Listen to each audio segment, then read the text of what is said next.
नमस्कार मित्रांनो, स्वागत आहे आपले YBD अकॅडमी या युट्यूब चॅनलवरती. या व्हिडिओच्या माध्यमाने आज आपण सांगली जिल्हा मध्यवर्ती सहकारी बँक पदभरती 2026 साठी संभाव्य प्रश्नपत्रिका क्रमांक 2 ही सोडून घेणार आहोत. मित्रांनो, ही प्रश्नपत्रिका आपण सांगली जिल्हा मध्यवर्ती सहकारी बँक पदभरती 2026 चा जो अभ्यासक्रम आहे त्याच्यानुसार तयार केलेली आहे, जी की येत्या परीक्षेच्या दृष्टिकोनातून अतिशय महत्त्वाची असणार आहे. तर चला, जास्त व्हिडिओचा वेळ वाया न घालवता आपण या प्रश्नपत्रिकाला सोडवायला सुरुवात करत आहोत. त्या अगोदर काय महत्त्वाची सूचना देऊन घेतो, जसं की एका व्हॉट्सअप ग्रुपची लिंक तुम्हाला डिस्क्रिप्शन बॉक्समध्ये उपलब्ध करून देतोय. तिथे सर्व आपल्याला या पदभरतीचे अपडेट भेटून जातील आणि आपले जे पण क्लास होतात त्याचे अपडेट तुम्हाला फ्रीमध्ये भेटून जाईल. तर त्या व्हॉट्सअप ग्रुपला जॉईन व्हायला विसरू नका. व्हिडिओच्या डिस्क्रिप्शन बॉक्समध्ये लिंक उपलब्ध करून दिलेली आहे. त्याच सोबत या प्रश्नपत्रिकेचं PDF आणि अशाच प्रकारच्या रोज प्रश्नपत्रिका तुम्हाला सोडवण्यासाठी कुठं भेटतील याच्याबद्दल माहिती पुढे व्हिडिओमध्ये तुम्हाला मी देणार आहे. तर त्याच्यासाठी व्यवस्थित या व्हिडिओला पूर्ण बघा. तर बघा, आपल्याला पहिला प्रश्न काय दिलेला आहे. सर्वप्रथम आपल्याला सहकार क्षेत्राचे ज्ञान याच्यावरील आपल्याला 20 प्रश्न बघायचे आहेत. तर बघा, पहिला प्रश्न आपल्याला काय दिलेला आहे. भारतातील आधुनिक सहकारी चळवळीच्या इतिहासात रोचडेले सोसायटीची स्थापना कोणत्या वर्षी झाली. आपल्याला वर्ष विचारलेलं आहे. तर या प्रश्नाचं योग्य उत्तर काय असणार आहे. ऑप्शन क्रमांक B 1844 या वर्षी झालेली आहे. ही स्थापना जर म्हटलं तर आपल्याला इंग्लंडमध्ये झाली होती. मित्रांनो, कुठे झाली तर आपल्याला सांगता येईल इंग्लंडमध्ये झाली होती. आधुनिक सहकारी चळवळीच्या विकासात या संस्थेला अत्यंत महत्त्वाचे स्थान आहे मित्रांनो. ठीक आहे.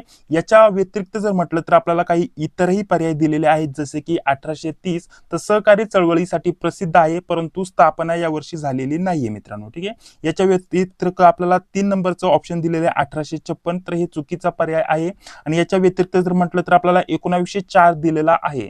तर या वर्षी जर म्हटलं तर आपल्याला सांगता येईल भारतातील पहिल्या सहकारी पत आपल्याला कायद्याचे वर्ष हे मानले जाते मित्रांनो. ठीक आहे. आपल्याला असा देखील प्रश्न विचारला जाऊ शकतो की भारतातील पहिल्या सहकारी पत कायद्याचे वर्ष कोणते.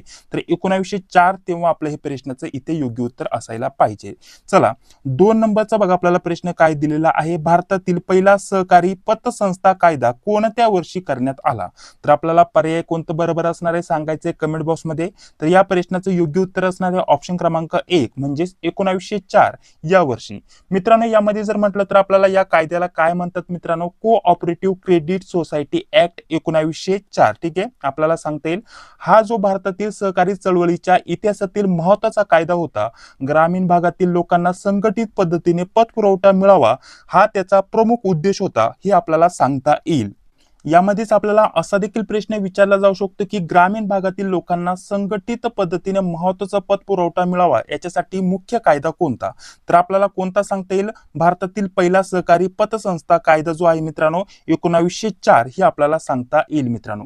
याच्या व्यतिरिक्त आपल्याला इतर पर्याय दिलेले आहेत, जसे की 1912 हे आपल्यासाठी महत्त्वाचे असणार आहे. कोऑपरेटिव्ह सोसायटी ऍक्ट 1912 शी संबंधित आहे मित्रांनो. ठीक आहे. त्याच्याबद्दल पुढे माहिती आपण बघूयात मित्रांनो. याच्या व्यतिरिक्त जर म्हटलं तर आपल्याला इथं बघा कमिटी. ठीक आहे. आता 1915 दिले मित्रांनो, तर कमिटी अहवाल संबंधित वर्ष 1915. ठीक आहे. आणि 1920 दिलेले मित्रांनो, तर हे आपल्याला या प्रश्नाची संबंधित नाही असं आपल्याला सांगता येईल. ठीक आहे. इतरही माहिती तुमच्या परीक्षेच्या दृष्टिकोनातून खूप महत्त्वाची असणार आहे. तशाच प्रकारचे प्रश्न मी याच्यामध्ये ऍड केलेले आहेत मित्रांनो. गेल्या 4 ते 5 वर्षापासून आपण आपल्याला जिल्हा बँकेसाठी नोट्स उपलब्ध करून देतोय. त्याच्यानुसार परीक्षेचं स्वरूप कसं असतं, कोणत्या विषयावरती कशा टॉपिकवरती कसे प्रश्न विचारले जातात, हे सर्व अनुभव घेऊन आपण अशा प्रकारच्या संभाव्य प्रश्नपत्रिका रेग्युलर सुरू केलेले आहेत. या प्रश्नपत्रिका कशा जॉईन करायच्या याच्याबद्दल पुढे जेव्हा आपले 10 प्रश्न कंप्लीट होतील तेव्हा तुम्हाला माहिती दिली जाईल. ठीक आहे. चला, पुढे आपल्याला 3 नंबरचा प्रश्न काय दिलेला आहे. कोऑपरेटिव्ह क्रेडिट सोसायटी ऍक्ट 1904 चा प्रमुख उद्देश कोणता. बघा, सांगितल्याप्रमाणे लगेच त्याच्यावरती इथं प्रश्न आलेला आहे मित्रांनो. तर या प्रश्नाचं योग्य उत्तर असणार आहे ग्रामीण भागात सहकारी पतसंस्थांना प्रोत्साहन, म्हणजेच ऑप्शन क्रमांक B हे आपल्या प्रश्नाचं इथे योग्य उत्तर असणार आहे मित्रांनो. 1904च्या कायद्या या कायद्या अंतर्गत जर म्हटलं तर मुख्य भर ग्रामीण भागातील पतसंस्था निर्माण करून शेतकरी व सामान्य लोकांना संस्थात्मक कर्ज उपलब्ध करून देणं हा त्याचा प्रमुख उद्देश होता, महत्व होतं मित्रांनो. ही गोष्ट लक्षात घ्या. ठीक आहे. याच्या व्यतिरिक्त जर म्हटलं तर आपल्याला बघा व्यापारी बँकेची स्थापना याच्या संदर्भात हा कायदा होता का नाही, ठीक आहे, त्याच्यामुळे याचा संबंध नाहीयेत या कायद्यामध्ये. त्याच्यानंतर आपल्याला जर म्हटलं तर विमा दिलेला आहे मित्रांनो, तर विमा क्षेत्राशी संबंधित होता का नाही, ठीक आहे. याच्या व्यतिरिक्त जर म्हटलं तर इथं औद्योगिक कंपन्यांविषयी दिले तर हे देखील इथं चुकीचं पर्याय असणार आहे. तर बघा पुढील 4 नंबरचा प्रश्न, भारतातील सहकारी पत चळवळीचा अभ्यास करून सुधारणा सुचवण्यासाठी नेमलेल्या मॅकलेगन कमिटीचा अहवाल कोणत्या वर्षी प्रसिद्ध झाला. अशा प्रकारचा प्रश्न विचारलाय, तर या प्रश्नाचं योग्य उत्तर असणार आहे ऑप्शन क्रमांक सी, 1915 या वर्षी प्रसिद्ध झाला. मित्रांनो, मॅकलेगन कमिटीने भारतातील सहकारी पत चळवळीचा अभ्यास केला आणि सहकारी संस्थांना अधिक प्रभावी करण्यासाठी सूचना दिल्या होत्या. हे एक महत्त्वाचं उद्दिष्ट सांगता येईल. आणि हा जो अहवाल आहे मित्रांनो कोणत्या वर्षी प्रसिद्ध झाला, 1915 या वर्षी प्रसिद्ध झाला. याच्या व्यतिरिक्त अजून महत्त्वाचं जर म्हटलं तर ऑप्शन 1 दिलेलं आहे मित्रांनो 1904. तर या वर्षी महत्त्वाचं काय मित्रांनो, पहिला कोऑपरेटिव्ह क्रेडिट सोसायटी ऍक्ट आहे मित्रांनो. कोणता? पहिला कोऑपरेटिव्ह क्रेडिट सोसायटी ऍक्ट. हे लक्षात घ्या, याच्यावरती देखील प्रश्न विचारला जाऊ शकतो. आणि 1912 ला जर विचारलं तर कोऑपरेटिव्ह सोसायटी ऍक्ट आहे फक्त. इथं पहिला आपल्याला सांगता येईल पहिला क्रेडिट सोसायटी ऍक्ट आहे मित्रांनो. आणि आपल्याला 1912 ला काय सांगता येईल, फक्त कोऑपरेटिव्ह सोसायटी ऍक्ट आहे. याच्यावरती देखील प्रश्न विचारला जातो. इथं कन्फ्युज होऊ नका मित्रांनो, त्याचं टायपिंग फॉर्मॅटमध्ये आपलं जे हे पीडीएफ आहे त्याच्यामध्ये संपूर्ण माहिती दिलेली आहे, स्पष्टीकरण दिलेलं आहे, तिथून तुम्ही ते मिळवू शकता. कसं मिळणार पुढे आपल्याला त्याच्याबद्दल माहिती मी देणार आहे. पुढे बघा आपल्याला 5 नंबरचा प्रश्न, all India rural credit survey कमिटीचा अभ्यास मुख्यतः कशाशी संबंधित होता, अशा प्रकारचा प्रश्न विचारला गेलाय. तर हा होता ग्रामीण पत व्यवस्थाशी संबंधित. ऑप्शन क्रमांक बी हे आपल्या प्रश्नाचं इथे योग्य उत्तर असणार आहे मित्रांनो, ठीक आहे. हा मुख्य नव्हता, म्हणजे ऑप्शन 1 तर नसणार आहे, त्याच्यानंतर हा देखील नाही आणि हा देखील नाही, ठीक आहे. आपल्याला सांगता येईल all India rural credit survey जी कमिटी होती त्याचा जो मुख्यतः अभ्यास आहे मित्रांनो कशाशी संबंधित होता, आपल्याला सांगता येईल ग्रामीण पत व्यवस्था, ठीक आहे, याच्याशी संबंधित होता, ठीक आहे. महत्त्वाचा प्रश्न असणार आहे. पुढे बघा पुढील आपल्याला काय दिलेलं मित्रांनो, 6 नंबरचा आपला प्रश्न चालू आहे. प्रश्न आहे सहकारी पतसंस्थांच्या पुनर्जीवनासाठी वैद्यनाथन कमिटी संबंधित आहे. म्हणजे कशाशी संबंधित आहे असं आपल्याला विचारलंय, तर आपल्याला दीर्घकालीन औद्योगिक कर्ज हे दिलंय. त्यानंतर अल्प मुदतीच्या सहकारी पतसंस्था याच्याशी संबंधित आहे, तर हे योग्य उत्तर असणार आहे. म्हणजे ऑप्शन क्रमांक बी हे योग्य उत्तर असणार आहे. हे नाही होणार, विमा क्षेत्र देखील नाही आणि शेअर बाजार देखील नाही, ठीक आहे. अल्प मुदतीच्या सहकारी पतसंस्थांना आपल्याला इथं यांच्याशी संबंधित आहे असं सांगता येईल. थोडक्यात याच्याबद्दल माहिती देतो मित्रांनो, वैद्यनाथन कमिटी, ठीक आहे, याच्यावरती तुम्हाला प्रश्न विचारले जाण्याची दाट शक्यता असणार आहे. तर बघा वैद्यनाथन कमिटीने शॉर्ट टर्म आपल्याला सांगता येईल short term cooperative credit structure इथं मजबूत करण्यासाठी सुधारणा करण्यासाठी आपल्याला इथं महत्त्वाच्या सूचना दिल्या होत्या मित्रांनो. याच्यामध्ये कोणकोणत्यांचा समावेश होता मित्रांनो, PACS चा समावेश होता, DCCB चा समावेश होता आणि स्टेट कोऑपरेटिव्ह बँक यांचा समावेश होता मित्रांनो, ठीक आहे. याच्यावरती देखील प्रश्न विचारला जाऊ शकतो. याच्यामध्ये एक फुल फॉर्म तुम्हाला माहिती इथं असायला पाहिजे मित्रांनो. बघा STCCS, ठीक आहे, याचा फुल फॉर्म देखील तुम्हाला इथे विचारला जाऊ शकतो. तर याचा फुल फॉर्म आहे मित्रांनो short term cooperative credit structure, ठीक आहे. अशा प्रकारचा याचा फुल फॉर्म आहे. याच्यावरती देखील तुम्हाला प्रश्न विचारला जाऊ शकतो. आणि हेच मजबूत करण्यासाठी आपल्याला इथं सूचना दिल्या होत्या. कोणी सूचना दिल्या होत्या? वैद्यनाथन कमिटीने सूचना दिल्या होत्या मित्रांनो. तर त्याच्या संबंधित जर म्हटलं तर याच्यामध्ये कशाशी संबंधित आहे ते विचारलं होतं. तर याच्यामध्ये अल्प मुदतीच्या सहकारी पतसंस्था इथं याच्याशी संबंधित आहे हे आपल्याला सांगता येईल मित्रांनो. आणि याच्यामध्ये जर म्हटलं तर आपल्याला याच्यामध्ये कशा कशाचा समावेश होतो, तर याच्यामध्ये आपल्याला सांगता येईल PACS, ठीक आहे, त्याच्यासोबत DCCB, ठीक आहे, त्यासोबत स्टेट कोऑपरेटिव्ह बँक्स, ठीक आहे, म्हणजेच SCB, ठीक आहे, या सर्व यांचा समावेश होतो मित्रांनो. ही गोष्ट लक्षात घ्या, ठीक आहे. चला पुढे जर म्हटलं तर बाकी तुम्हाला संपूर्ण माहिती समजून आलेली असेल. बघा पुढे 7 नंबरचा प्रश्न आपल्याला काय दिलेला आहे मित्रांनो, भारतीय संविधानात सहकारी संस्थांची संबंधित पार्ट म्हणजेच भाग 9B, ठीक आहे, भाग 9B, ठीक आहे, किंवा ब असं, ठीक आहे, कोणत्या घटना दुरुस्तीने समाविष्ट करण्यात आला, कोणत्या घटना दुरुस्तीने समाविष्ट करण्यात आला. व्हेरी इम्पॉर्टंट प्रश्न आहे मित्रांनो. सर्व तसे महत्त्वाचे प्रश्न मी इथे ऍड केलेले आहेत मित्रांनो. तर घटना दुरुस्ती 97, ठीक आहे, 97 ठीक आहे, या घटना दुरुस्ती अंतर्गत आपल्याला समाविष्ट करण्यात आला असं आपल्याला सांगता येईल मित्रांनो. अतिशय महत्वाचा हा प्रश्न आहे मित्रांनो, याच्यावरती प्रश्न तुम्हाला विचारला जाऊ शकतो. 97व्या घटना दुरुस्ती कायदा 2011 नुसार, ठीक आहे, हे देखील आपल्याला माहिती इथं असायला पाहिजे, किंवा याच्याद्वारे सहकारी संस्थांना घटनात्मक महत्व देण्यात आले आणि संविधानात आपल्याला भाग 9ब, ठीक आहे, भाग 9ब हा समाविष्ट करण्यात आला मित्रांनो, ही गोष्ट लक्षात घ्या. तर त्याच्यावरती हा प्रश्न विचारला गेलाय मित्रांनो. याच्यावरती तुम्हाला कोणकोणतं महत्वाचं असणार आहे, एक तर महत्वाचं म्हणजे कोणतं समाविष्ट करण्यात आलं, ठीक आहे, कोणत्या घटना दुरुस्ती अंतर्गत, तर 97व्या हे आपल्याला लक्षात ठेवायचं, कोणत्या वर्षी किंवा कोणत्या कायद्या अंतर्गत, ठीक आहे, 97व्या घटना दुरुस्ती कायदा याच्या अंतर्गत कोणत्या वर्षी, 2011, ठीक आहे, आणि याच्यामध्ये काय समाविष्ट करण्यात आला, भाग 9ब हा समाविष्ट करण्यात आला. ही आपल्याला गोष्ट लक्षात घ्या, सर्व महत्वाचे पॉईंट असणार आहे. ठीक आहे, आता जर म्हटलं तर इथं आपल्याला 73वी घटना दुरुस्ती दिलेली मित्रांनो. याच्यामध्ये कशाशी संबंधित आहे 73वी, तर आपल्याला सांगता येईल पंचायत राज संबंधित आहे, पंचायत राज संस्थाची संबंधित आहे 73वी. त्याच्यानंतर 74वी जर म्हटलं तर आपल्याला नगरपालिकेशी संबंधित आहे, हे देखील आपल्याला माहिती इथं असायला पाहिजे.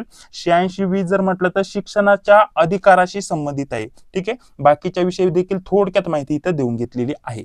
चला पुढील बघा, 8 नंबरचा प्रश्न, भारतीय संविधानातील कोणते कलम राज्याने सहकारी संस्थांना प्रोत्साहन देण्याबाबत मार्गदर्शन तत्व देते. ठीक आहे, महत्वाचा प्रश्न मित्रांनो, भारतीय संविधानातील कोणते कलम राज्याने सहकारी संस्थांना प्रोत्साहन देण्याबाबतचे जे पण मार्गदर्शक तत्व आहे ते देतं, असा आपल्याला प्रश्न विचारलाय मित्रांनो.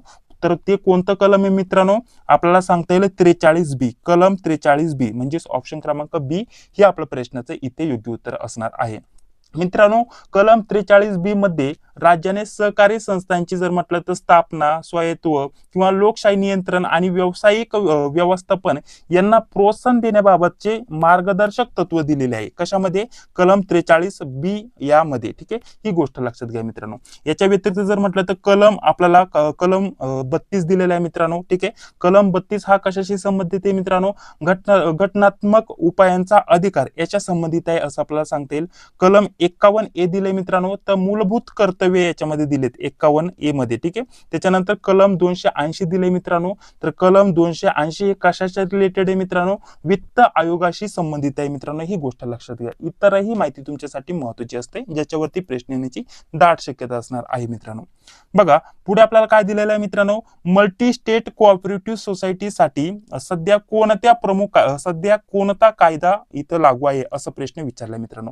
मल्टी स्टेट कोऑपरेटिव्ह सोसायटीसाठी सध्या कोणता प्रमुख कायदा लागू आहे मित्रांनो. महत्वाचा प्रश्न आहे, व्हेरी इम्पॉर्टंट प्रश्न आहे मित्रांनो. तर या प्रश्नाचं योग्य उत्तर असणार आहे ऑप्शन क्रमांक B, multi state cooperative society act 2002 हे महत्वाचं असणार आहे मित्रांनो. वर्ष देखील किंवा 2000 जे 2 वर्ष दिलेले मागं ते तुमच्यासाठी महत्वाचं असणार आहे. काही वेळेस सर्व दिले जाईल आणि हे वर्षच फक्त चेंज केलेलं असेल, तर सर्व तुम्हाला माहिती इथं असायला पाहिजे. ठीक आहे, मल्टी स्टेट कोऑपरेटिव्ह सोसायटीसाठी सर्वात महत्वाचं जर म्हटलं तर प्रमुख कायदा कोणता लागू आहे मित्रांनो, multi state cooperative society act 2002. ही गोष्ट लक्षात घ्या.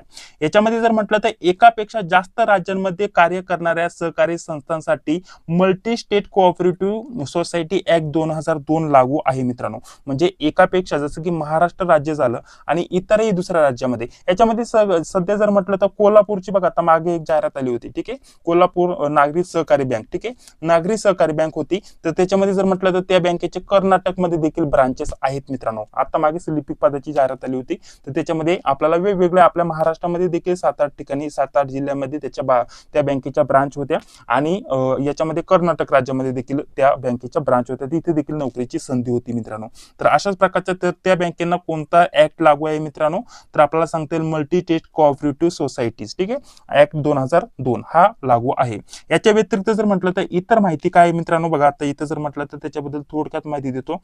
इतर बघा आता, तर इथे पर्याय 1 मध्ये दिलाय कोऑपरेटिव्ह सोसायटी ऍक्ट 1912 दिलाय मित्रांनो. तर हा कशाशी संबंधित होता मित्रांनो, जुन्या सहकारी कायद्याशी संबंधित होता. सध्याला तो महत्वाचा नाहीये असं आपण म्हणूयात.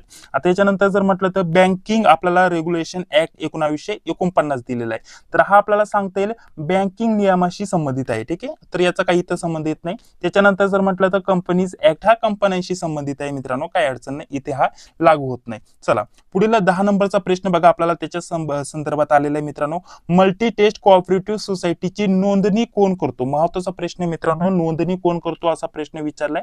तर या प्रश्नाचं योग्य उत्तर काय असणार आहे? ऑप्शन क्रमांक सी. ठीक आहे, ऑप्शन क्रमांक C, central register of cooperative societies. ठीक आहे, ऑप्शन क्रमांक सी हे प्रश्नाचं इथे योग्य उत्तर असणार आहे मित्रांनो, ही गोष्ट लक्षात घ्या. याच्या व्यतिरिक्त जर म्हटलं तर आरबीआय दिलेलं आहे मित्रांनो. आरबीआय बँकिंग नियमन करते हे आपल्याला माहिती आहे. नाबार्ड जर म्हटलं तर ग्रामीण आपल्याला सांगता येईल कृषी व ग्रामीण विकास वित्त पुरवठा करते. आणि सेबीचं जर म्हटलं तर भांडवली बाजार नियमन करते असं आपल्याला सांगता येईल मित्रांनो. ठीक आहे, पुढील 11 नंबरचा प्रश्न आहे, परंतु त्याच्या अगोदर अतिशय महत्त्वाची माहिती देतो आपल्या नोट्स विषय आणि टेस्ट विषय मित्रांनो. अतिशय महत्त्वाची माहिती असणार आहे. आता जवळपास जर म्हटलं तर इथून 5 ते 6 मिनिटं आपण नोट्स विषयी माहिती देणार आहे. जर तुम्हाला नोट्स आणि टेस्ट पाहिजे असेल अतिशय महत्त्वाच्या कमी वेळामध्ये तुम्ही जास्तीत जास्त अभ्यास करू शकता, तर तुम्ही 5 ते 6 मिनिटं हा व्हिडिओ बघू शकता कंटिन्यू. त्याच्यामध्ये टेस्ट तुम्हाला कशा भेटतील, हे पीडीएफ तुम्हाला कसे भेटतील याच्याबद्दल माहिती देणार आहे आणि नोट्स कशा भेटतील याच्याबद्दल माहिती देणार आहे. जर तुम्हाला नसेल माहिती बघायची तर व्हिडिओ पुढे स्किप करू शकता, काही अडचण नाही. ठीक आहे, तर बघा मित्रांनो, आपल्या नोट्स जर म्हटलं तर नोट्समध्ये थोडक्यात जर म्हटलं तर सर्वप्रथम टेस्टची माहिती देतो. आता स्पेशल सांगली जिल्ह्यासाठी आपण टेस्ट सिरीज सुरू केलेली आहे मित्रांनो. टेस्ट सिरीज जी आता आपण सोडून घेत आहे तशा स्वरूपामध्ये टेस्ट सिरीज असणार आहे. थोडक्यात स्वरूप देखील दाखवतो. तर बघा, आता ही जशी की पहिली टेस्ट आहे आपली, याच्यामध्ये टोटल जर म्हटलं तर बघा अशा प्रकारची ही टेस्ट तुम्हाला पीडीएफ स्वरूपामध्ये रोजच्या रोज सोडवण्यासाठी भेटणार. ठीक आहे, टोटल प्रत्येक विषयानुसार जे पण आपले विषय आहे त्या विषयानुसार टोटल 90 प्रश्न असतील. ठीक आहे, 90 प्रश्न आपल्याला सोडवण्यासाठी दिले जातील. ठीक आहे, आता याच्यामध्ये जर म्हटलं तर टोटल 80 प्रश्न झाले.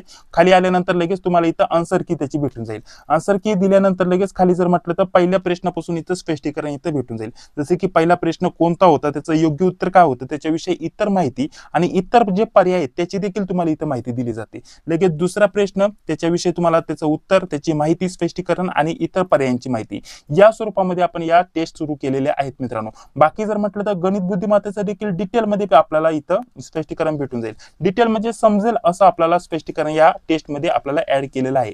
प्रत्येक टेस्टचं अतिशय डिटेलमध्ये प्रत्येक विषयाचं, इंग्लिशचं जरी म्हटलं तर इंग्लिशचा प्रश्न आपल्याला 10 प्रश्न विचारले जाणार आहेत.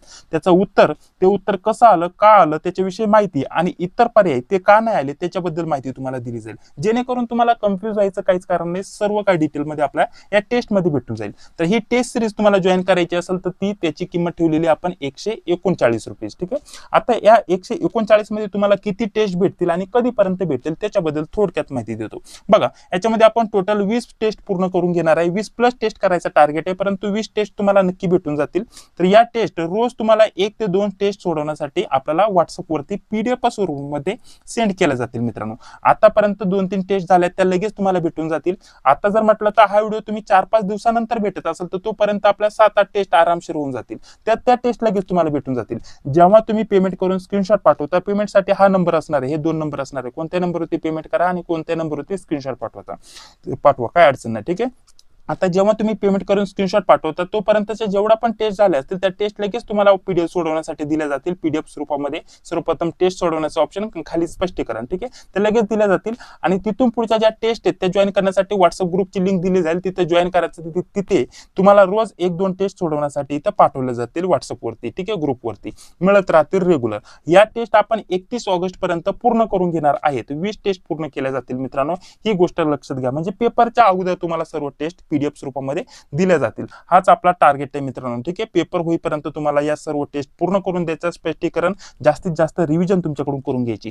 टेस्ट मध्ये तुम्हाला काय असणार आहे मित्रांनो, 90 प्रश्न विचारले जातील. बँकिंगचे 20 प्रश्न, सहकारचे जे अभ्यासक्रमामध्ये दिले ना त्याचप्रमाणे आपले प्रश्नांचा समावेश असेल. ठीक आहे, बाकीचे टेस्टचे वैशिष्ट्य तुम्ही बघू शकता. टोटल 20 टेस्ट असतील. याची सर्वांची किंमत ठेवलेली 139 रुपये मित्रांनो. अतिशय महत्त्वाचे असणारे प्रश्न, स्पष्टीकरण सर्व काय. ठीक आहे, समजून आलं मित्रांनो. आता सांगतोय, एका सोबत तुम्हाला 20च्या 20 टेस्ट भेटणार नाही. रोज 1-2 टेस्ट तुम्हाला सोडवण्यासाठी दिल्या जातील. 31 ऑगस्ट पर्यंत सर्व टेस्ट पूर्ण करून घेतल्या जातील.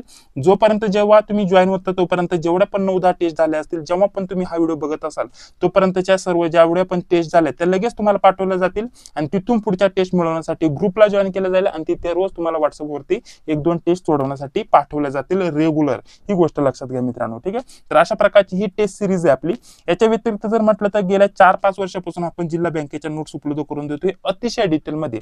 कारण आता सांगलीचं जरी म्हटलं तर आपल्याला बँकिंग सहकारवरती किती प्रश्न विचारले जाणार आहेत मित्रांनो, 40 प्रश्न. तर थोडक्यात जर म्हटलं तर बघा, आता बँकिंग सहकारच्या आपल्या ज्या नोट्स आहेत त्या देखील दाखवून घेतो. बघा, बँकिंग सहकारच्या या नोट्स आहेत फक्त प्रत्येक विषयाच्या अशाच वेगवेगळ्या फक्त डेमो पीडीएफ म्हणून बँकिंग सहकारचं दाखवते मित्रांनो. तर या कशा भेटतील आणि ऑफर मध्ये तुम्हाला टेस्ट प्लस नोट्स कशा भेटतील पुढे तुम्हाला थोडक्यात माहिती देणार आहे. ठीक आहे, आता बघा बँकिंग सहकारचं बँकिंगचे हे जे मुद्दे आहेत जसं की बँकिंगची माहिती त्याच्यामध्ये महत्त्वाचे टॉपिक, त्याच्यानंतर आपल्याला भारतीय बँकिंग व्यवस्था त्याच्यामध्ये महत्त्वाचे टॉपिक, अशा प्रकारचे बघा बँकिंग आणि सहकार किती टॉपिक आहेत तुम्ही स्क्रीनवरती बघू शकता. किती टॉपिक आपण कव्हर केलेले आहेत नोट्स मध्ये खाली खाली घेतोय. ही आपली अनुक्रमणिका आहे मित्रांनो. बघा टोटल जर म्हटलं तर किती टॉपिक आपण कव्हर केलेले आहेत. बघा बँकिंगचे टोटल 19 टॉपिक कव्हर केलेत, त्याच्यामध्ये महत्त्वाचे पॉईंट सर्व कव्हर केलेत. सहकारचे 18 टॉपिक इथं कव्हर केलेत मित्रांनो. त्याच्यामध्ये भरपूर टॉपिक आहेत. याच्या व्यतिरिक्त अत्यंत महत्त्वाचे आयएमपी पॉईंट्स देखील आपण कव्हर केलेत. याच्यामध्ये टोटल हे 50 पॉईंट्स मित्रांनो ज्याच्यावरती बँकिंग सहकारवरती प्रश्न विचारले जातात हे देखील आपण कव्हर केलेले आहेत. नोट्सचं स्वरूप दाखवतो मित्रांनो. थोडक्यात खाली आलं की जसं की प्रकरण 1 सुरू झालं त्याच्यामधला जो पण महत्त्वाचा पॉईंट होता त्या पॉईंट विषयी माहिती महत्त्वाचे आयएमपी व्हेरी आयएमपी जे पण असेल ते इथं दिलं जाईल. त्याच्यानंतर लगेच त्याच्यावरती जेवढे पण महत्त्वाचे प्रश्न उत्तर आहेत ते तुम्हाला इथं बघण्यासाठी भेटेल. ठीक आहे, लगेच दुसरा पॉईंट सुरू झाला त्याच्याविषयी माहिती, लगेच त्याच्यावरती महत्त्वाचे प्रश्न उत्तर. ठीक आहे, त्याच्यानंतर अशाच प्रकारचे तिसरा पॉईंट त्याच्यावरती लगेच माहिती आणि लगेच त्याचे प्रश्न उत्तर. ठीक आहे, अशा प्रकारचं म्हणजे प्रत्येक प्रकरणानुसार पॉईंटनुसार लगेच आपल्याला सर्व काही माहिती दिलेली आहे. हे फक्त एका प्रकरणाचं झालं मित्रांनो, पहिलं प्रकरण. लगेच आता 2 नंबरचं प्रकरण झालं सुरू. त्याच्यामधला पहिला पॉईंट त्याच्याविषयी संपूर्ण काही माहिती बघा अशा स्वरूपामध्ये संपूर्ण काही माहिती. त्याच्यानंतर लगेच खाली आल्यानंतर आपल्याला त्याच्यावरती प्रश्न उत्तर या स्वरूपामध्ये तुम्ही स्क्रीनवरती बघू शकता. ठीक आहे, तर बाकी जर म्हटलं तर अशा प्रकारच्या आपल्या या नोट्स असणार आहे. अशाच प्रकारचे संपूर्ण माहिती. आणि खाली जर म्हटलं तर महत्त्वाचे जे 50 पॉईंट घेतले होते पुन्हा तर ते देखील तुम्हाला याच्यामध्ये भेटून जातील. तर अशा प्रकारे आपण जर म्हटलं तर बँकिंग सहकारच्या नोट्स उपलब्ध करून देतोय. अशाच प्रकारच्या इतर सर्व विषयांच्या नोट्स भेटतील. मराठी, इंग्रजी, गणित, बुद्धिमत्ता, चालू घडामोडी, संगणक वगैरे. ठीक आहे, यामध्ये सर्व विषयांच्या नोट्स भेटतील मित्रांनो. आपल्याला याच स्वरूपामध्ये डिटेलमध्ये प्रत्येक विषयाच्या सेपरेट 150 ते 200 पेजेच्या नोट्स तुम्हाला इथं बघण्यासाठी भेटतील. प्रत्येक विषयाच्या वेगवेगळ्या सेपरेट पीडीएफ मध्ये. याच्या व्यतिरिक्त नोट्स मध्ये अजून तुम्हाला मागील झालेल्या जिल्हा बँकेच्या 95 पेक्षा जास्त प्रश्नपत्रिका उत्तरासोबत भेटून जातील मित्रांनो. या मागील प्रश्नपत्रिका आपण गेल्या 3-4 वर्षापासून कलेक्ट करत आलेलो आहे मित्रांनो. तर त्या सर्व तुम्हाला याच्यामध्ये भेटून जातील नोट्समध्ये. आता या मागील प्रश्नपत्रिका का देतोय मित्रांनो, याच्यामध्येच तुमचे 8000 प्लस प्रश्न इथं कव्हर होऊन जातील मागच्या अभ्यासक्रमानुसार. आणि याच्यामध्ये काय होतं, याचा फायदा काय होतो माहिती का, संगणकाचे प्रश्न ऍज इट इज रिपीट होतात मागील प्रश्नपत्रिकेमधून. बँकिंग सहकारचे प्रश्न रिपीट होतात. ठीक आहे, हे खूप महत्त्वाचं असतं मागील प्रश्नपत्रिकेचा फायदा. ठीक आहे, त्याच्यामुळे खूप सारे प्रश्न रिपीट होतात तर मागील प्रश्नपत्रिकेचा देखील तुम्हाला इथं फायदा होत असतो. तर बघा या सर्व नोट्सची एकत्रित किंमत सर्व विषयांच्या नोट्स 7 ते 8 विषयाच्या नोट्स डिटेलमध्ये टॉपिकनुसार आयएमपी प्रश्नासोबत आणि मागील सर्व जिल्ह्यांच्या प्रश्नपत्रिका झालेल्या उत्तरासोबत सर्वांची किंमत ठेवलेली आपण 229 रुपीज मित्रांनो. ठीक आहे, सेम प्रोसेस असणार आहे. जॉईन साठी जर म्हटलं तर आपल्याला इथं हेच नंबर दिलेले आहेत. कोणत्याही नंबरवरती तुम्ही पेमेंट करू शकता. दोन्ही नंबर पेमेंटसाठी आहेत आणि दोन्ही नंबर व्हॉट्सअपसाठी देखील असणार आहे. पेमेंट करून तुम्हाला व्हॉट्सअपवरती स्क्रीनशॉट पाठवायचा आहे. 229चं पेमेंट असणार आहे. त्याच्यामध्ये सर्व काही तुम्हाला भेटून जाईल मित्रांनो, नोट्स प्लस मागील क्वेश्चन पेपर. ठीक आहे, तर हे नोट्स आपलं पेमेंट असणार आहे. याच्या व्यतिरिक्त आता बहुतेक विद्यार्थ्यांचा असा प्रश्न येत होते की आम्हाला दोन्ही इथं जॉईन करायचे, ऑफरमध्ये आम्हाला कमी किमतीमध्ये हव्या आहेत. तर बघा या सर्व ज्या टेस्ट सिरीज आहे त्या टेस्ट सिरीजची इथं माहिती आहे आणि इथे सर्व आपल्या नोट्सची माहिती आहे. दोन्ही एकत्रित जर तुम्हाला पाहिजे असतील मित्रांनो तर दोन्ही एकत्रित आपण उपलब्ध करून देतोय 299 रुपीज मध्ये. याच्यामध्ये तुम्हाला या आपल्या 20 ज्या टेस्ट होणार आहेत त्या देखील भेटतील, बाकी मागील प्रश्नपत्रिका देखील भेटतील आणि बाकी सर्व विषयांच्या टॉपिकनुसार नोट्स ह्या देखील दिल्या जातील. सर्वांचे एकत्रित पेमेंट ठेवलेले 299 रुपीज. जर पाहिजे असेल तर कोणत्याही नंबरवरती पेमेंट करू शकता आणि कोणत्याही नंबरवरती व्हॉट्सअपवरती स्क्रीनशॉट पाठवू शकता. स्क्रीनशॉट पाठवल्यानंतर 4 ते 5 मिनिटांमध्ये सर्व नोट्स आणि मागील झालेला क्वेश्चन पेपर, लेटेस्ट आपल्या ज्या संभाव्य प्रश्नपत्रिका ते ह्या सर्व काही मॉक टेस्ट वगैरे सर्व काही तुम्हाला 299 रुपीज मध्ये ऑफर मध्ये भेटून जातील मित्रांनो. ठीक आहे, तर अशा प्रकारचं आपण हे स्वरूप ठेवलेलं आहे. तर जॉईन व्हायला विसरू नका, खूप महत्त्वाच्या असणार आहेत ह्या सर्व प्रश्नपत्रिका तुमच्या परीक्षेच्या दृष्टिकोनातून आणि आपल्या नोट्स देखील परीक्षेच्या दृष्टिकोनातून खूप महत्त्वाच्या असणार आहेत. तर बघा पुढील 11 नंबरचा प्रश्न, ग्रामीण सहकारी पतव्यवस्थेच्या त्रिस्तरीय रचनेतील गाव पातळीवरील संस्था कोणती? महत्त्वाचा प्रश्न मित्रांनो हा देखील. तर आपल्या या प्रश्नाचं योग्य उत्तर काय असणार आहे? ऑप्शन क्रमांक ए. ऑप्शन क्रमांक ए म्हणजे PACS. PACS याचा फुल फॉर्म देखील आपल्याला माहिती पाहिजे मित्रांनो. याच्यावरती देखील प्रश्न विचारला जाऊ शकतो. तर आपल्याला माहिती पाहिजे प्रायमरी ऍग्रिकल्चर क्रेडिट सोसायटी. ठीक आहे, म्हणजेच PACS. ठीक आहे, प्रायमरी ऍग्रिकल्चर क्रेडिट सोसायटी ही त्रिस्तरीय सहकारी आपल्याला सांगता येईल पतसंस्थेतील गाव पातळीवरील संस्था आहे मित्रांनो. ती शेतकऱ्यांना प्राथमिक पातळीवरती कर्ज व इतर सेवा देते. असा देखील प्रश्न तुम्हाला विचारला जाऊ शकतो की गाव पातळीवरील आपल्याला जी संस्था आहे ती कोणती, किंवा शेतकऱ्यांना प्राथमिक पातळीवरती कर्ज देणारी संस्था कोणती. तर आपलं त्या प्रश्नाचं हेच उत्तर असणार आहे PSCS. ठीक आहे, अशा प्रकारचं आपल्या प्रश्नाचं इथे हे योग्य उत्तर असणार आहे. ऑप्शन बी दिले मित्रांनो, तर ही जिल्हास्तरीय असते. ठीक आहे, जिल्हा मध्यवर्ती सहकारी बँक. त्याच्यानंतर state cooperative bank. State cooperative bank जर म्हटलं तर CSB म्हणतात मित्रांनो शॉर्ट फॉर्म मध्ये. ठीक आहे, म्हणजे स्टेट कोऑपरेटिव्ह बँक, आणि ही राज्यस्तरीय काम करते असं आपल्याला सांगता येईल. नाबार्ड दिलंय. ठीक आहे, नाबार्ड राष्ट्रीय स्तरावरती विकास वित्त संस्था आहे मित्रांनो, जी की आपल्याला शेती, पतपुरवठा किंवा कृषी व ग्रामीण विकासासाठी कार्य करते मित्रांनो. ठीक आहे, चला पुढील 12 नंबरचा प्रश्न बघा काय दिलेला आहे. जिल्हा स्तरावरील सहकारी पतसंस्थेचे प्रमुख स्वरूप कोणते. महत्वाचा प्रश्न आहे मित्रांनो. जिल्हा स्तरावरील जे पण सहकारी पतसंस्था असतात मित्रांनो, त्यांचे जे प्रमुख स्वरूप आहे ते आपल्याला विचारले, थोडक्यात नाव विचारलं मित्रांनो. ठीक आहे, तर आपल्या या प्रश्नाचं योग्य उत्तर असणार आहे काय मित्रांनो, DCCB म्हणजेच डिस्ट्रिक्ट सेंट्रल कोऑपरेटिव्ह बँक. हेच आपल्या इथं या प्रश्नाचं इथे योग्य उत्तर असणार आहे मित्रांनो. DCCB ही जिल्हा स्तरावरती काम करणारी सहकारी बँक आहे मित्रांनो.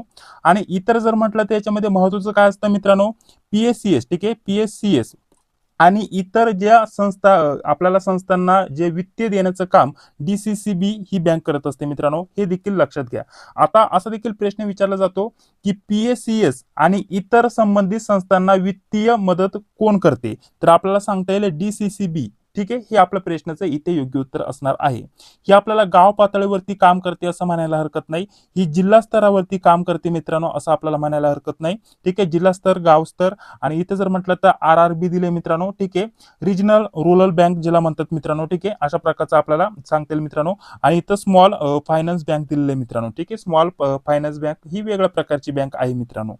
यामध्ये आपल्याला याचा देखील फुल फॉर्म विचारला जाऊ शकतो मित्रांनो. RRBचा फुल फॉर्म विचारला जाऊ शकतो मित्रांनो. तर रिजनल रुरल बँक हे आपल्याला सांगता येईल मित्रांनो. ठीक आहे, वेगवेगळ्या टाईपचे प्रश्न विचारले जाऊ शकतात. त्याच्यामुळे जेवढे पण महत्त्वाचे जे आहेत ना पॉईंट, ते सर्व आपण या व्हिडिओच्या माध्यमाने कव्हर करत चाललेलो आहेत. तर बघा, त्रिस्तरीय सहकारी पतव्यवस्थेतील राज्यस्तरीय संस्था कोणती. ठीक आहे, आता त्रिस्तरीय सहकारी पतसंस्थेतील आपल्याला राज्यस्तरीय विचारले मित्रांनो. तर जस्ट सांगितलं तुम्हाला स्टेट कोऑपरेटिव्ह बँक मित्रांनो. ठीक आहे, हे आपलं प्रश्नाचं इथं योग्य उत्तर असणार आहे. ही राज्य. ठीक आहे, त्याच्यानंतर ही जिल्हा स्तर. ठीक आहे, जिल्हा स्तर, आणि ही आपल्याला गाव स्तर असं आपल्याला सांगता येईल मित्रांनो. ठीक आहे, अशा प्रकारचं आपल्याला इथं विभागणी करता येईल. ठीक आहे, बाकी जर म्हटलं तर इथे आपल्याला अजून काय दिलेलं आहे मित्रांनो, इथे आपल्याला अर्बन कोऑपरेटिव्ह बँक दिलेले मित्रांनो. ठीक आहे, असं देखील प्रश्न विचारला जाऊ शकतो की अर्बन कोऑपरेटिव्ह बँक. आता हा शब्द जर म्हटलं तर थोडक्यात आपल्याला वेगळा वाटतो, कारण जी त्रिस्तरीय रचना आहे मित्रांनो, किंवा त्रिस्तरीय सहकारी पतव्यवस्था आहे मित्रांनो, त्याच्यामध्ये आपल्याला PSCS झालं, DCC झालं आणि स्टेट कोऑपरेटिव्ह बँक झालं, यांचा समावेश कळतो. परंतु अर्बन कोऑपरेटिव्ह बँक याच्यावरती देखील प्रश्न विचारला जाऊ शकतो. तर ही आपल्याला सांगता येईल शहरी भागातील. ठीक आहे, शहरी भागातील आपल्याला सहकारी बँक आहे असं सांगता येईल. शहरी भागातील आपल्याला सहकारी बँक आहे असं सांगता येईल मित्रांनो. ठीक आहे, असा देखील प्रश्न विचारला जाऊ शकतो याच्यामध्ये, सहकारी भागातील आपल्याला सहकारी बँक कोणती. तर अर्बन कोऑपरेटिव्ह बँक ही आपल्याला सांगता येईल मित्रांनो. पुढे बघा, आपल्याला काय दिलेलं आता 14 नंबरचा प्रश्न चालू आहे. National cooperative development corporation. ठीक आहे, म्हणजेच आपल्याला म्हणता येईल NCDC. ठीक आहे, NCDC ची स्थापना कोणत्या वर्षी झाली, म्हणजेच नॅशनल कोऑपरेटिव्ह डेव्हलपमेंट कॉर्पोरेशन. ठीक आहे, याचा फुल फॉर्म देखील आपल्याला विचारला जाऊ शकतो. ठीक आहे, NCDC म्हणजे नॅशनल कोऑपरेटिव्ह डेव्हलपमेंट कॉर्पोरेशन. याची स्थापना कोणत्या वर्षी झाली असं विचारलं मित्रांनो. तर स्थापना झाली होती 1963. ऑप्शन क्रमांक C हे प्रश्नाचे इथे योग्य उत्तर असणार आहे. NCDC ची स्थापना 1963 मध्ये झाली. सहकारी संस्थांना विकासासाठी वित्तीय व इतर प्रकारचे सहाय्य देणे हे महत्त्वाचे कार्य होते मित्रांनो. ठीक आहे, काय कार्य होतं, कार्य देखील विचारलं जाऊ शकतं. तर आपल्याला सांगता येईल सहकारी संस्थांना विकासासाठी वित्तीय व इतर जे प्रकारचे सहाय्य देणे हे महत्त्वाचं कार्य होतं असं सांगता येईल.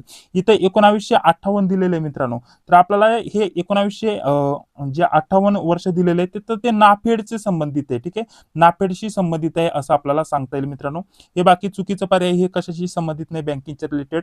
आणि बाकी जर म्हटलं तर भारतातील बँक राष्ट्रीयकरणाशी संबंधित वर्ष आहे मित्रांनो, हे 1969 हे आपल्याला सांगता येईल. पुढे बघा, लगेच नाफेड वरतीच इथे प्रश्न आलेला आहे मित्रांनो, नाफेडची स्थापना कोणत्या वर्षी झाली, अशा प्रकारचा प्रश्न आलेला आहे मित्रांनो. तर सांगा सर्वांनी. तर नाफेडची स्थापना झालेली 1958 मध्ये. ठीक आहे, 1958 म्हणजे ऑप्शन क्रमांक बी प्रश्नाचं इथे योग्य उत्तर असणार आहे. ठीक आहे. आता नाफेडचा आपल्याला फुल फॉर्म देखील इथं आपल्याला विचारला जाऊ शकतो. तर नॅशनल ऍग्रिकल्चर कोऑपरेटिव्ह मार्केटिंग असं आपल्याला सांगता येईल. ठीक आहे, आपल्याला फेडरेशनल इंडिया ऑफ इंडिया असा प्रकारचा फुल फॉर्म सांगता येईल मित्रांनो. आणि याची स्थापना 1958 मध्ये झाली होती मित्रांनो. ठीक आहे. आणि याच्यामध्ये जर म्हटलं तर कृषी उत्पादकांना आपल्याला उत्पादनाच्या सहकारी जे पण आहे त्याच्यामध्ये आपल्याला महत्वाची जी भूमिका आहे ती नाफेडची आहे मित्रांनो, ही गोष्ट लक्षात घ्या. याच्यावरती देखील तुम्हाला प्रश्न विचारला जाऊ शकतो. ठीक आहे. याच्या व्यतिरिक्त जर म्हटलं तर 1946 दिलेले मित्रांनो, तर 1946 हे अमूल, ठीक आहे, अमूलच्या स्थापनेशी संबंधित आहे हे वर्ष. अमूलच्या स्थापनेशी संबंधित याच्यावरती देखील प्रश्न विचारला जाऊ शकतो की अमूलची स्थापना, याच्यावरती प्रश्न येऊ शकतो. ठीक आहे. आणि बाकी 1963 दिलेले मित्रांनो, तर एनसीडीसी जस्ट आपल्याला जर म्हटलं तर एनसीडीसी बघा इथं आपल्याला जर म्हटलं तर हे प्रश्नाचं उत्तर होतं मित्रांनो. ठीक आहे. तर अशा प्रकारचं आपल्याला सांगता येईल मित्रांनो, एनसीडीसीच्या संबंधित आहे 1963 हे वर्ष. ठीक आहे. आणि जर म्हटलं तर आपल्याला 1967 दिलंय, तर आय थिंक IFFCO, ठीक आहे, याच्याशी संबंधित आहे हे वर्ष असं आपल्याला सांगता येईल मित्रांनो. ठीक आहे. तर बघा पुढील 16 नंबरचा प्रश्न याच टॉपिक वरती दिलेला आहे. तर बघा प्रश्न काय दिलेला आहे, IFFCO ची नोंदणी कोणत्या वर्षी झाली. आपल्याला वर्ष विचारले, ऑलरेडी मी तुम्हाला इथं सांगून घेतलं, त्याच्यामुळे सांगतोय आपल्याला सहकार किंवा बँकिंगचे जेवढे पण इतर जे पर्याय आहे त्याच्याविषयी देखील माहिती तुमच्यासाठी खूप महत्त्वाची असते परीक्षेच्या दृष्टिकोनातून मित्रांनो. ठीक आहे. तर आपल्याला इथं नोंदणी कोणत्या वर्षी झाली असं विचारलंय, तर 1967 म्हणजे ऑप्शन क्रमांक सी हे आपल्या प्रश्नाचं इथे योग्य उत्तर असणार आहे मित्रांनो. IFFCO याचा फुल फॉर्म देखील तुम्हाला विचारला जाऊ शकतो, पूर्ण रूप देखील विचारलं जाऊ शकतं. ठीक आहे. तर काय असणार आहे, Indian farmer fertiliser cooperative limited. ठीक आहे. तर हा फुल फॉर्म आहे मित्रांनो IFFCO चा. ठीक आहे, Indian farmer fertiliser cooperative limited. ठीक आहे. आणि ही शेतकऱ्यांच्या सहकारी सहभागातून खत क्षेत्रात कार्य करणारी प्रमुख संस्था आहे, ही गोष्ट लक्षात घ्या. आणि हिची नोंदणी 1967 मध्ये झाली अशा प्रकारचा आपल्याला सांगता येईल. आता याच्यामध्ये अजून एक खूप महत्वाचा IMP प्रश्न इथे तयार होतोय. असा प्रश्न विचारला जाऊ शकतो की शेतकऱ्यांच्या सहकारी सहभागातून खत क्षेत्रामध्ये कार्य करणारी प्रमुख संस्था कोणती. तर आपल्याला सांगता येईल IFFCO म्हणजेच Indian farmer fertiliser cooperative limited. ठीक आहे, हे आपल्या प्रश्नाचं इथे योग्य उत्तर असणार आहे. ठीक आहे. आता इथं 1958 दिलंय, तर हे आपल्याला नाफेडशी संबंधित आहे मित्रांनो, जे की आपल्याला ऑलरेडी सांगून घेतलं. त्याच्यानंतर जर म्हटलं तर 1963 दिलेलं आहे, तर हे कशाशी संबंधित आहे मित्रांनो, हे NCDCच्या संबंधित आहे. ऑलरेडी मी त्याच्याबद्दल देखील माहिती दिली. आणि हे चुकीचं पर्याय, हे आपल्याला बँकिंग क्षेत्राशी इथं महत्वाचं वर्ष नाहीये. ठीक आहे. वर्ष खूप महत्वाचे असणार, याच्यावरती 2-3 याच टाईपचे प्रश्न नक्की येणार. बघा पुढे आता आपल्याला अमूल सहकारी चळवळीची सुरुवात कोणत्या वर्षी झाली असा प्रकारचा प्रश्न विचारलाय. अमूल वरती प्रश्न आलाय, ज्याच्यावरती आपल्याला ऑलरेडी मी माहिती दिलेली आहे. ठीक आहे. आता मागे देखील आपल्या नोट्समध्ये डिटेलमध्ये याच्यावरती चर्चा केली होती. ठीक आहे. नोट्स त्याच्यासाठी खूप महत्वाचे IMP असणार आहे. त्याचा अभ्यास करून या प्रश्नपत्रिका ज्या आपण सराव प्रश्नपत्रिका सुरू केलेल्या आहेत त्या जर सोडवल्या तर नक्कीच एक्झाम साठी तुम्हाला खूप सारा इथं सहकार्य भेटणार आहे मित्रांनो. तुमचा स्कोर वाढण्यासाठी खूप मदत होणार आहे, कारण याच्यामध्ये खूप डिटेलमध्ये माहिती दिली आहे मी. ठीक आहे. तर इथं अमूल सहकारी चळवळीची सुरुवात कोणत्या वर्षी झाली, तर आपल्याला सांगता येईल 1946 मित्रांनो. ठीक आहे. कुठे बघा, ऑप्शन क्रमांक सी हे प्रश्नाचं इथे योग्य उत्तर असणार आहे. आता याच्यामध्ये असा देखील तुम्हाला प्रश्न विचारला जाऊ शकतो की अमूलची जी सुरुवात आहे 1946 मध्ये नक्की कोणत्या राज्यामध्ये झाली, तर आपल्याला सांगता येईल गुजरात. ठीक आहे, गुजरात. ठीक आहे, गुजरात आपल्याला सांगता येईल. गुजरात मधील आनंद, ठीक आहे, आनंद येथे झाली हे आपल्याला सांगता येईल मित्रांनो. ठीक आहे. 1946 मध्ये कोणत्या राज्यामध्ये, गुजरात मधील आनंद येथे झाली. आणि दूध उत्पादक शेतकऱ्यांना योग्य मोबदला मिळावा आणि आपल्याला मध्यस्तरावरती आपल्याला म्हणता येईल इथं अवलंब कमी व्हावा. ठीक आहे.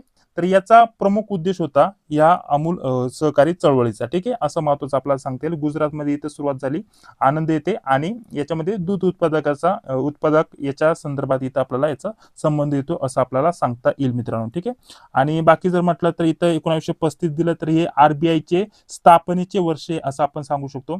आणि त्याच्यानंतर 1942 वर्ष दिलं. 1942 याच्यामध्ये सर्वात महत्वाचं म्हणजे भारत छोडो आंदोलन वर्ष आहे मित्रांनो. आणि 1951 दिले, तर हे चुकीचं आहे मित्रांनो. हे काही एवढं मला आठवत नाही. 1951 याच्या वेळेस काय महत्वाची आहे की नाही माहिती. ठीक आहे, पुढील बघूयात आता डायरेक्टली. पुढील 18 नंबरचा प्रश्न आहे, ग्राहक सहकारी संस्थेचा प्रमुख उद्देश कोणता? ग्राहक सहकारी संस्थेचा प्रमुख उद्देश आपल्याला विचारलाय. तर या प्रश्नाचं योग्य उत्तर बघा काय सांगतील मित्रांनो. तर आपल्याला सांगतील ऑप्शन क्रमांक 2. ठीक आहे, ग्राहकांना योग्य दरात वस्तू उपलब्ध करून देणे. आपल्याला ऑप्शन क्रमांक 2 हे सांगतील ग्राहक सहकारी संस्थेचा प्रमुख उद्देश ग्राहकांना योग्य दरात वस्तू उपलब्ध करून देणे. हे होणार नाही खत विकणे किंवा फक्त औद्योगिक कर्ज घेणे किंवा निर्यात वाढवणे, हे काही होणार नाही. ठीक आहे, त्याच्यामुळे ऑप्शन क्रमांक बी हे प्रश्नाचं इथे योग्य उत्तर असणार आहे मित्रांनो. आणि याच्यामध्ये जर म्हटलं तर आपल्याला खत विक्री हे कृषी खत सहकारी संस्थेशी संबंधित आहे असं सांगता येईल.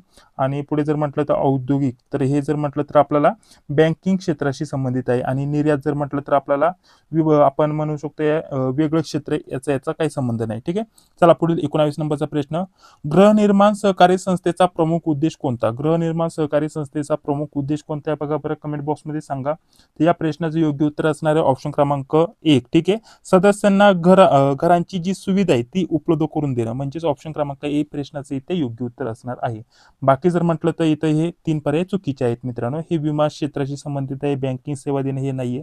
ठीक आहे, तर गृहनिर्माण सहकारी संस्थेचा प्रमुख उद्देश काय आहे मित्रांनो? सदस्यांना घराची सुविधा उपलब्ध करून देणे. ठीक आहे, चला पुढील प्रश्न. इथं बघा 20 नंबरचा प्रश्न चालू आहे. तर आपल्याला प्रश्न दिलेला आहे, विपणन सहकारी संस्थेचे प्रमुख कार्य कोणते? विपणन सहकारी संस्थेचे प्रमुख कार्य कोणते आहे? मग सांगता येईल ऑप्शन क्रमांक ए. ठीक आहे, ए नव्हे, ऑप्शन क्रमांक विपणन बरोबर आहे. ऑप्शन क्रमांक ए, सदस्यांचा शेतमाल एकत्रितपणे बाजारात विकणे. ठीक आहे, तर हे आपल्याला विपणन सहकारी संस्थेचे मुख्य किंवा प्रमुख कार्य आपल्याला सांगता येईल. ऑप्शन क्रमांक ए हे प्रश्नाचं इथे योग्य उत्तर असणार आहे. पासपोर्ट वगैरे जर म्हटलं तर आपल्याला सहकारी यंत्रणा, विमा जर म्हटलं तर विमा संस्था, आणि भरती जर म्हटलं तर खाजगी किंवा सहकारी संस्था, याचं आपल्याला कार्य सांगता येईल. विपणन आपल्याला सांगता येईल शेतकऱ्यांना, आपल्याला महत्वाचं सदस्यांना जो पण शेतमाल आहे तो एकत्रितपणे बाजारात विकणं, हे आपल्याला प्रमुख कार्य सांगता येईल. इथून पुढे जर म्हटलं तर बघा बँकिंग आपल्याला सुरुवात झालेले, बँकिंगचे प्रश्न सुरू झालेले आहेत मित्रांनो. ठीक आहे, या प्रश्नपत्रिकेमधील भाग 2 विषयानंतर आपल्याला इथं 2 विषयाला सुरुवात झाली दुसऱ्या नंबरच्या, त्याच्यामध्ये 21 ते 40 बँकिंगचे प्रश्न आहे. ठीक आहे, आता आपण काय करूयात मित्रांनो, या प्रश्नपत्रिकेचे आपण 2 भाग करूयात. ठीक आहे, आता बँकिंगचे प्रश्न आपण पुढे याच्यामध्ये घेऊया. आता सर्वप्रथम जर म्हटलं तर बँकिंगचे जे प्रश्न आहेत, आता 20 प्रश्न जे बँकिंगचे आहेत ते ना आपण पुढच्या याला घेऊया, म्हणजे पुढच्या भागामध्ये घेऊया. या भागामध्ये डायरेक्टली विषय 3 ला सुरुवात करूया. आणि त्याच्यानंतर जो पहिला आता याच प्रश्नपत्रिका दुसरा जो भाग असेल त्याच्यामध्ये सर्वप्रथम बँकिंगला सुरुवात करू आणि बाकीचे राहिलेले जे विषय आहेत ते आपण सोडवायला सुरुवात करू. तर चला आता सामान्य ज्ञान व चालू घडामोडीचे प्रश्न आपण बघूयात. ठीक आहे, दुसऱ्या भागामध्ये बँकिंगचे वरील सर्व प्रश्न बघितले जातील, काळजी करू नका. ठीक आहे, तर बघा आपल्याला 41 नंबरचा प्रश्न काय दिलाय, जून 2026 पर्यंत भारताचे मुख्य निवडणूक आयुक्त ठीक आहे हे कोण आहेत असा प्रश्न विचारलाय. तर आपल्याला सांगता येईल ज्ञानेश कुमार. कुठे बघा ऑप्शन क्रमांक बी मध्ये उत्तर आपल्याला सांगता येईल. याच्यामध्ये जर म्हटलं तर राजीव कुमार हे माजी आपल्याला सांगता येईल सी आपल्याला. ठीक आहे, होऊन गेलेले हे सर्व होऊन गेलेले त्यांनी. ठीक आहे, यांचं काय इथं संपर्क येत नाही, म्हणजे फक्त ऑप्शन क्रमांक बी ज्ञानेश कुमार हे आपल्या प्रश्नाचं इथे योग्य उत्तर असणार आहे. चला पुढील 42 नंबरचा प्रश्न बघूयात. बघा आता 42 नंबरचा प्रश्न काय दिलेला आहे, जुलै 2026 मध्ये महाराष्ट्रामध्ये भारत टॅक्सी सेवेचा शुभारंभ कुठे करण्यात आला? इथं महत्वाचा प्रश्न मित्रांनो करंट अफेअरचा, भारत टॅक्सी सेवेचा शुभारंभ कुठे करण्यात आला? तर आपल्याला सांगता येईल नवी मुंबई राष्ट्रीय विमानतळ, म्हणजे ऑप्शन क्रमांक सी हे प्रश्नाचं इथे योग्य उत्तर असणार आहे. ठीक आहे, चला पुढील प्रश्न बघूयात. आणि याच्या अगोदर जर म्हटलं तर इथं अजून एक राहिलं, जे ज्ञानेश कुमार आहेत ना मित्रांनो, तर यांच्याबद्दल अजून एक महत्वाची माहिती द्यायची राहिली. याच्यामध्ये जर म्हटलं तर यांनी 19 फेब्रुवारी ठीक आहे 19 फेब्रुवारी 2025 रोजी पदभार स्वीकारला असं आपल्याला सांगता येईल. आणि सध्याला ते जर म्हटलं तर आपल्याला मुख्य निवडणूक आयुक्त आहेत असं सांगता येईल मित्रांनो. पदभार कधी स्वीकारला? 19 फेब्रुवारी 2025 रोजी, ही गोष्ट लक्षात घ्या. भारत टॅक्सी जर म्हटलं तर शुभारंभ कुठे झाला? नवी मुंबई आंतरराष्ट्रीय विमानतळ, हे आपल्याला सांगता येईल मित्रांनो. ठीक आहे, आणि याच्यामध्ये जर म्हटलं तर भारत टॅक्सी सेवेचा शुभारंभ आपल्याला सांगितलं नवी मुंबई ठीक आहे आंतरराष्ट्रीय विमानतळ इथे. आणि कधी आपल्याला जर विचारलं तर संपूर्ण दिनांक जर विचारली तर आपल्याला सांगता येईल 23 जुलै. लेटेस्ट आपल्याला हा प्रश्न मित्रांनो 23 जुलै 2026. ठीक आहे, हे आपल्या प्रश्नाचे इथे योग्य उत्तर असणार. चला पुढील प्रश्न बघा आपल्याला काय दिलेलं आहे. आपल्याला काय म्हटलेलं आहे, भारताची नॅशनल कोऑपरेशन पॉलिसी कोणत्या वर्षाची आहे? भारताची आपल्याला नॅशनल कोऑपरेशन पॉलिसी कोणत्या वर्षाची आहे असं विचारलंय, तर 2000 लेटेस्ट 2025 ही आपल्या प्रश्नाचं इथे योग्य उत्तर असणार आहे. आता भारताची नवीन नॅशनल कोऑपरेशन पॉलिसी 2025 ही सहकार क्षेत्राच्या विकासासाठी तयार करण्यात आलेली आहे. मिनिस्ट्री ऑफ कोऑपरेशनच्या अधिकृत संकेतस्थळावरती देखील आपल्याला याची माहिती भेटेल. नॅशनल कोऑपरेशन पॉलिसी 2025 म्हणून नमूद आहे. आणि याच्या अगोदरची जर म्हटलं तर भारताचे पहिले सहकारी धोरण जर म्हटलं तर असं देखील विचारलं जाऊ शकतं की भारताचे पहिले सहकारी धोरण, ठीक आहे, पहिले सहकारी धोरण, तर ते विचारलं पहिलं असं असेल तर आपल्याला काय सांगता येईल मित्रांनो, पहिले असेल तर 2002 हे वर्ष आपल्याला सांगता येईल मित्रांनो. आता इथं भारताची नॅशनल आपल्याला कोऑपरेशन पॉलिसी विचारली लेटेस्ट जर म्हटलं तर 2025 चा उल्लेख करायचा, आणि पहिले जर म्हटलं तर सहकार धोरण आपल्याला 2002 चा उल्लेख करायचा, ठीक आहे, ही गोष्ट लक्षात घ्या. आणि आता जर म्हटलं तर आता पुढे जर म्हटलं तर अजून एक याच्यामध्ये एक राहिलं केंद्रीय सहकार मंत्रालय स्थापना, याच्यावरती देखील प्रश्न विचारला जाऊ शकतो, कारण त्याच्याच रिलेटेड आहे आपलं सहकार बँकिंग, याच्याच रिलेटेड आहे मित्रांनो. तर बघा केंद्रीय सहकार मंत्रालय, लक्षात घ्या केंद्रीय सहकार मंत्रालय, ठीक आहे, याची स्थापना आपल्याला विचारली जाऊ शकते. केंद्रीय सहकार मंत्रालय स्थापना, तसं आपल्याला या पीडीएफ मध्ये मी डिटेलमध्ये टायपिंग करून दिले, तर आपल्याला सांगता येईल जुलै 2021 मध्ये, ठीक आहे, जुलै 2021 मध्ये झाली. आणि याच्यामध्ये जर म्हटलं तर पहिले सहकार मंत्री कोण होते असं देखील विचारलं जाऊ शकतं. पहिले सहकार मंत्री तर अमित शहा, ठीक आहे, अमित शहा या आपल्या प्रश्नाचं तेव्हा योग्य उत्तर असणार आहे. ही अतिशय महत्त्वाची माहिती मित्रांनो. केंद्रीय सहकार मंत्रालय स्थापना जुलै 2021 लक्षात घ्या, जुलै 2021. आणि पहिले जर म्हटलं तर पहिले सहकार मंत्री अमित शहा यांचं नाव लक्षात घ्या, ठीक आहे, माननीय अमित शहा यांचं नाव लक्षात घ्या. हे परीक्षेच्या दृष्टिकोनातून अतिशय महत्त्वाचं आहे. हा एक पॉईंट राहिला होता जो की मी पुढच्या याच्यामध्ये ऍड करणार होतो क्वेश्चन पेपरमध्ये, परंतु काय अडचण नाही, याच्यामध्ये आपण कव्हर करून टाकला. तर बघा आता पुढील प्रश्न, 2026 मध्ये ब्रिक्सचे चेअरशिप कोणत्या देशाकडे आहे अशा प्रकारचा प्रश्न इथे विचारला गेला मित्रांनो. तर आपल्या प्रश्नाचं योग्य उत्तर असणार आहे भारत देश. आपला भारत देशाकडे आहे चेअरशिप असं सांगता येईल 2026 मध्ये, ठीक आहे, 2026 मध्ये. याच्या अगोदर कोणाकडे होते मित्रांनो, ब्राझीलकडे होतं 2025 मध्ये, ठीक आहे. चेअरशिप म्हणजे काय थोडक्यात मित्रांनो, आपण म्हणू शकतो अध्यक्षस्थान, ठीक आहे, अध्यक्षस्थान 2026 मध्ये आता भारताकडे आलंय मित्रांनो. आपल्याला चालू घडामोडीचा हा एक महत्त्वाचा प्रश्न असणार आहे, ठीक आहे. ब्राझील कडून इथं आपल्या भारताकडे आले, 2025 मध्ये ब्राझीलकडे होते अध्यक्षस्थान, आता 2026 मध्ये आपल्या भारताकडे आले. आता चीन देश दिलाय मित्रांनो, चीन देश हा सदस्य आहे परंतु अध्यक्षस्थान नाहीये मित्रांनो चीनकडे, ठीक आहे, सध्याला. रशिया देखील जर म्हटलं तर आपल्याला सदस्य आहे परंतु सध्याला त्याच्याकडे अध्यक्ष स्थान नाहीये, ठीक आहे. सध्या भारताकडे अध्यक्ष स्थान आहे मित्रांनो, ही गोष्ट लक्षात घ्या, ठीक आहे. चला पुढे जर म्हटलं तर पुढील प्रश्न बघा आपल्याला काय दिलेला आहे. जुलै 2026 मध्ये सरकारने कांद्याला जर म्हटलं तर आपल्याला सुधारित एक खरेदी दर तयार केलेला आहे मित्रांनो, ठीक आहे. तर तो किती आहे असं विचारलंय. या सुधारित खरेदी दराला आपण काय म्हणतो, किंमत स्थिरीकरण निधी, ठीक आहे, किंमत स्थिरीकरण निधी.